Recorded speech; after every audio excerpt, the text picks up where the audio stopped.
श्री शिवाय नमस्तुभ्यम हर हर महादेव। 29 नवंबर 2022 इंदौर में गुरुजी पंडित प्रदीप मिश्रा जी द्वारा वाचित जा रही द्वादश ज्योतिर्लिंग शिव महापुराण कथा का 6वां दिन आज पूर्ण हो चुका है।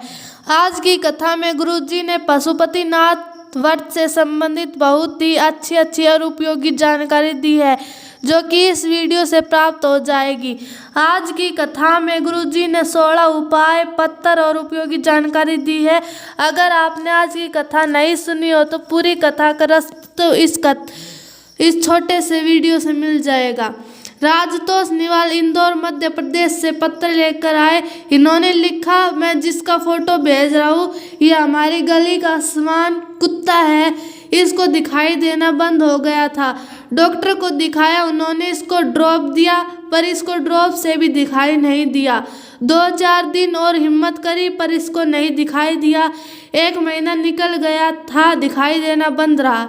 एक दिन एक छोटा सा बच्चा आकर कहता है, सीहोर वाला महाराज कहता है रुद्राक्ष का पानी शिव जी को चढ़ाने से रोग ठीक हो जाता है, फिर इस कुत्ते को क्यों नहीं पिला देते। वहीं से सब्जी बेचने वाली मैया जा रही थी ठेला लेकर। उसने कहा, मेरे पास रुद्राक्ष है, मैंने ठेले में रख रखा है।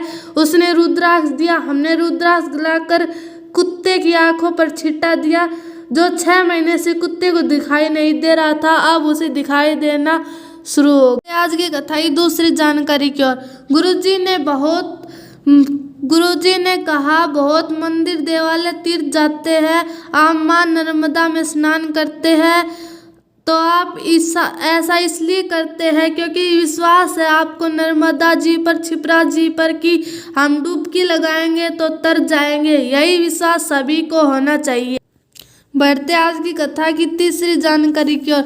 गुरुजी ने कहा, कई बार टीवी पर ऐड आती है, उसमें लिखा होता है एक फ़ोन लगाओ किस्मत बदल जाएगी। जिस तरह एक फ़ोन लगाने से 2 व्हीलर 4 व्हीलर गाड़ी आ जाती है, एक फ़ोन से किस्मत चमक जाती है, उसी तरह शिव महापुराण कथा कहते हैं एक लोटा जल से शिव जी को भी प्रकट किया जा सकता है। बढ़ते आज की कथा की चौथी जानकारी की ओर। विजय कंवर इंदौर से पत्र लेकर आई। इन्होंने पत्र में लिखा, मैं विजय कंवर इंदौर से, मेरे 2 बेटे हैं। बड़े बेटे की नौकरी पुलिस में 2009 में लग गई थी। छोटा बेटा कुछ नहीं करता था, सरकारी नौकरी की इच्छा थी। 2-3 बार पुलिस की परीक्षा दी पर उसका सिलेक्शन नहीं हुआ। 2011 में मेरी नातिन ने शिव महापुराण के बारे में बताया और कहा, पशुपतिनाथ का व्रत करो, नानी जी मामा जी की नौकरी के लिए कीजिए। कनकेश्वरी धाम में कथा जो हुई थी उसमें बोल कर आई थी, सीहोर वाला महाराज कहता है जो कथा पंडाल में बोलते हैं वह जरूर पूरा होता है। फिर मेरे बेटे की नौकरी लगवा दो। फिर मैंने पशुपति व्रत किया। बेटे को मंदिर में जल चढ़ाने में शर्म आती थी। घर के पास में मंदिर था लेकिन फिर भी मैं उसे मंदिर लेकर जाती, जल चढ़वाती। फिर बेटे को सीहोर लेकर आए। बेटा विश्वास करने लगा और शिव जी पर 1 लोटा जल चढ़ाने लगा। बाबा की कृपा से 1 मार्च 2022 को हम घर के बाहर मंदिर में महाशिवरात्रि की तैयारी कर रहे थे। आप उस दिन शिव जी का अभिषेक कराने वाले थे। उसी रात 7 बजे फ़ोन आया कि तुम्हारे बेटे का पुलिस में सिलेक्शन हो चुका है। इन्होंने पत्र में बहुत अच्छी लाइन भी लिखी, ना गिन कर देता है ना तोल कर देता है, जब भी मेरा महादेव देता है दिल खोल कर देता है। बढ़ते आज की कथा की 5वीं जानकारी की ओर। गुरुजी ने बताया, कल ही हमने कहीं पर पढ़ा था मात्र 15 इंच की जगह के लिए एक ने अपनी ही भतीजी को समाप्त कर दिया। इस पर गुरुजी ने गुस्से में कहा, ऐसा कैसे कर सकते हो आप? कितना यूज कर पाओगे उस जमीन का? 15 लाख की गाड़ी में घूमने वालों को भी एक दिन 25 रुपए के लोटे में भरकर हरिद्वार पहुंच जाना है, यह सत्य है। बढ़ते आज की कथा की 6वीं जानकारी की ओर। गुरुजी ने कहा, जरा सी बात पर गुस्सा करने वालों से मैं कहूँगा आपको कभी भी सफलता नहीं मिलेगी। आपको अपने क्रोध को डस्टबिन में डालकर फेंक देना चाहिए, तभी आपको सुख की प्राप्ति होगी। बढ़ते आज की कथा की 7वीं जानकारी की ओर। गुरुजी ने कहा, आजकल लोग हमारे नव युवक बेटा बेटियों को भड़काने में लगे हुए हैं। क्या तुमने भगवान को देखा है? क्यों पाषाण की मूर्ति की पूजा करते हो? इससे कुछ भी नहीं होता है। इस पर गुरुजी ने कहा, यह हमने अपने ग्रंथों पुराणों में पढ़ा है। इस पर गुरुजी ने बहुत अच्छा उदाहरण भी दिया, जो कि इस प्रकार है। जब आप कोई प्रॉपर्टी लेते हो तो स्टाम्प पर लिख दिया जाता है यह जमीन आपकी है, और आपको विश्वास होता है और आप बेफिक्र होकर सोते हैं। उसी प्रकार 100 रुपये के स्टाम्प पर भरोसा कर लिया। वैसे ही हमने अपने ग्रंथों पुराणों रामायण शिव महापुराण पर भरोसा कर लिया, तो क्या गलत है। बढ़ते आज की कथा की 8वीं जानकारी की ओर। गुरुजी ने कहा, सभी माता पिताओं से कहना चाहता हूँ, अपने बेटा बेटियों को अच्छा पढ़ाओ, पर उन्हें संस्कारित जरूर बनाओ, नहीं तो दिल्ली की सरदार जैसी कब 35 टुकड़े हो जाएंगे पता ही नहीं चलेगा। इस पर गुरुजी ने कहा, हम सिर्फ बेटियों के लिए नहीं कह रहे, बेटों पर भी कंट्रोल करने के लिए कह रहे हैं। पर किसी को भी अपने बच्चों को कंट्रोल करने की कहो तो वे कहते ही है, तो हमारी सुनते ही नहीं। इस पर गुरुजी ने कहा, जब बच्चा आपकी गर्भ में था तब सास कहती थी कि शिव महापुराण कथा सुन लो, तो तुम इस मोबाइल में लगी रहती थी। आज की औलाद भी ऐसी है, कोई भी खिलौने खेले ना खेले पर मोबाइल चलाना जरूर सीख जाती है। सभी को प्रहलाद और अभिमन्यु की तरह गर्भ से ही मोबाइल चलाने का ज्ञान है। बढ़ते आज की कथा की 9वीं जानकारी की ओर। गुरुजी ने कहा, इस बात का स्मरण रहे, जहाँ से शिवलिंग का जल बह रहा होता है तो उसको लांगा नहीं जाता। कारण अगर हम 16 सोमवार का व्रत करते हैं, पशुपतिनाथ व्रत करते हैं, प्रदोष का व्रत करते हैं, एकादशी का व्रत करते हैं, चतुर्थी का व्रत करते हैं, अगर उस जल को लांग देते हैं तो उस व्रत का आधा फल उसी समय समाप्त हो जाता है। लेकिन शिवलिंग का जल जहाँ से बह रहा है उसको आंखों में जरूर लगा लेना चाहिए। बढ़ते आज की कथा की 10वीं जानकारी की ओर। गुरुजी ने कहा, वायु पुराण अग्नि पुराण कहती है, गर्भ संहिता कहती है, एक वृक्ष लगाने से 100 गौ माता की सेवा करने के बराबर या फिर 1000 गौदान के बराबर हो जाता है। बढ़ते आज की कथा की 11वीं जानकारी की ओर। गुरुजी ने कहा, कई लोग कहते हैं कौन सा वृक्ष लगाए, कौन सा वृक्ष अच्छा होता है। इस पर गुरुजी ने कहा, ऐसा नहीं है, कौन सा वृक्ष विशेष है, जो आपको अच्छा लगे कोई सा भी वृक्ष लगाओ। अगर वह वृक्ष राहगीर को छांव प्रदान करता है तो वह पुण्य के बराबर होता है। बढ़ते आज की कथा की 12वीं जानकारी की ओर।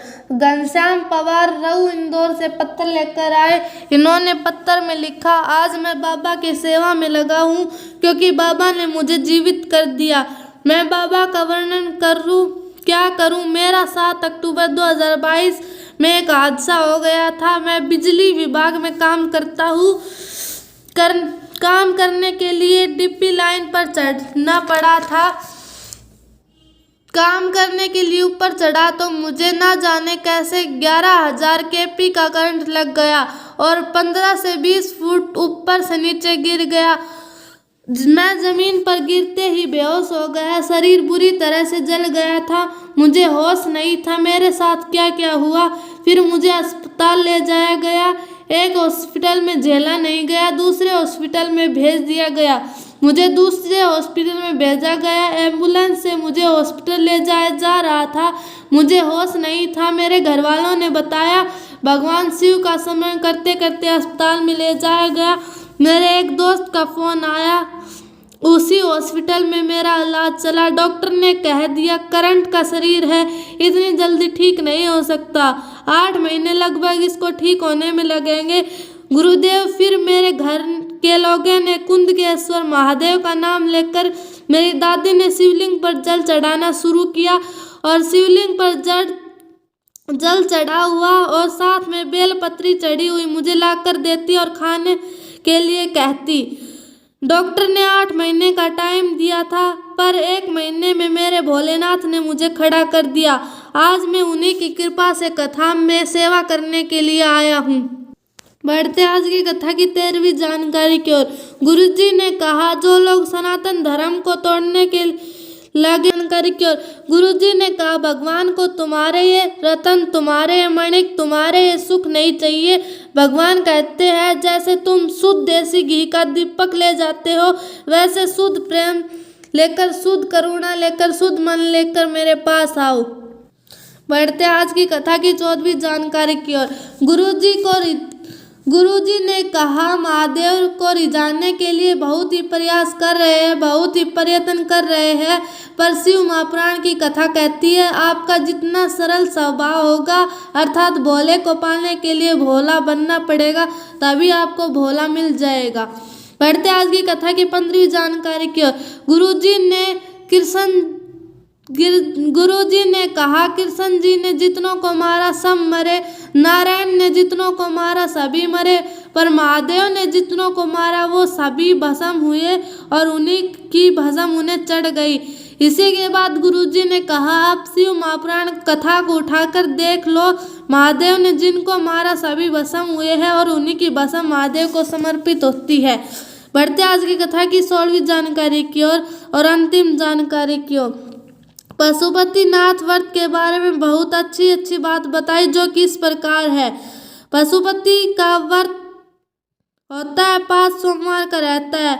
पति या पत्नी दोनों व्रत रख रहे हैं तो दोनों की थाली अलग अलग जाएगी, दोनों के प्रसाद भी अलग अलग जाएंगे, दोनों के दिए भी अलग अलग जाएंगे, दोनों का प्रसाद भी अलग अलग बनेगा। सुबह जब आप मंदिर में पूजन करने जाएंगे तो पंचामृत या दूध दही से पूजन करिए, एक दीपक जला दीजिए। शाम की पूजन में आपको 6 दीपक ले जाने हैं, साथ में प्रसाद भी लेकर जाना है। अब जो दीपक ले गए हैं, 5 दीपक को महादेव के शिवलिंग के पास प्रज्वलित करने हैं, एक दिया भी नीचे रखना है लेकिन जलाना नहीं है। इसके बाद जो प्रसाद लाए हैं उसके 3 हिस्से महादेव के सामने करने हैं, 2 हिस्से वही रखने हैं और एक अपनी थाली में रख लेना है। इसके बाद जो चटवा दिया है उसको भी अपनी थाली में रख लेना। महादेव से अपनी विनती कीजिए, आपके लिए व्रत क्या कृपया बनाए रखिएगा। इसके बाद चटवे दिए को अपने घर के मुख्य द्वार के सीधे हाथ की ओर प्रज्वलित करना है। इसके बाद घर में प्रवेश करना, भोजन ग्रहण करना है, पर भोजन ग्रहण करने से पहले मंदिर से जो प्रसाद लाए है उसको ग्रहण करना है और फिर भोजन करें। 5वें सोमवार को ही उद्यापन करना है। इसमें आपको कुछ खास नहीं करना, जैसे पहले पूजन किया वैसे ही करना है। बस आपको कोई भी 108 चीज, आप चाहो तो चावल के 108 दाने भी ले जा सकते हैं और एक नारियल 11 रुपये भी अर्पित करने हैं। इसके बाद गुरुजी ने कहा, अगर आप 16 सोमवार व्रत रखते या फिर कोई और व्रत रखते हैं तो पहले उसको पूर्ण कर लीजिए। इसके बाद पशुपतिनाथ का व्रत प्रारंभ करें। रजस्वला धर्म होने पर व्रत रखिए पर पूजन नहीं कर सकते। इसके बाद अगले सोमवार को पूजन करें। आज की कथा कैसी लगी कमेंट में ज़रूर बताइएगा। मेरे द्वारा दी गई जानकारी आपको उपयोगी लगी हो तो वीडियो को लाइक करें, कमेंट बॉक्स में हर हर महादेव ज़रूर लिखिएगा। साथ में सब्सक्राइब का बटन दबाकर बेल आइकन को ज़रूर प्रेस करें ताकि आगे आने वाली जानकारी आपको शीघ्र मिल जाए। साथ ही अपने जान पहचान रिश्तेदारों को शेयर करें ताकि भोलानाथ सबका भला करे।